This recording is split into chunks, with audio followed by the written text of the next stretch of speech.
Hi, my name is Diipa Khosla, and I am a mother, a social media influencer, and the co-founder of the NGO Post for Change, where we harness the power of social media for social change.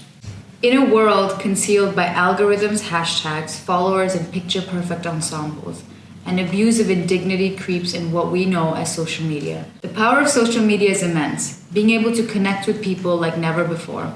It has given people opportunities to express their individuality and create an online perception of themselves. However, as the light of optimism shines, a looming shadow of negativity lingers.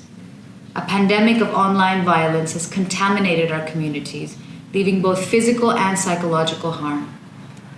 We have the right to hold and share our opinion, but when opinions become slander, an objection ought to be made and a discussion needs to take place. Studies have shown that online gender-based violence is rampant on most social media platforms, and women are the main target of online violence, especially those who freely express their voice and identity. Gender-based violence in all its complexities is an expression of the existing power structures based on age, gender, race, sexual orientation, religion, and culture.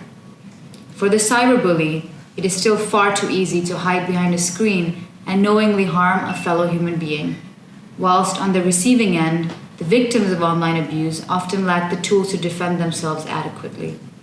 A solution to end online gender-based violence won't be found overnight, but it begins when we start talking about its damaging effects. Where some will look at online violence and conclude that social media in itself is harmful, superficial, and negative, I see something else. I see how it can be used for good. Because social media can be all those negative things. Social media can indeed polarize, spread fake news, influence elections, or even incite violence.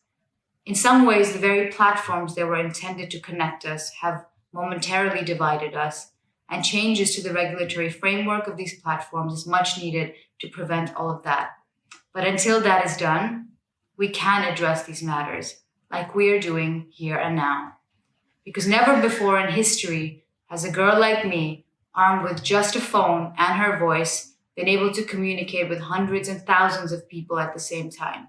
Without the usual obstacles of a patriarchal society, without direct interference, and without anyone silencing me. And with me, there is an army of people just like me, with a combined reach of millions, if not billions.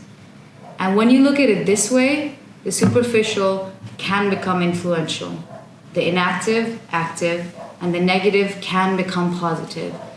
By using the same mechanisms, we can actually counterbalance the polarization and build bridges of understanding. By forming a coalition of fellow social media influencers that are able and willing to emphasize the concepts of mutual respect, push forward notions of equality, and point out the existing injustices. It will take more than one forum, or one platform, or even one individual to combat the existing violence-generating structures. But I am happy to say that we have begun. Thank you.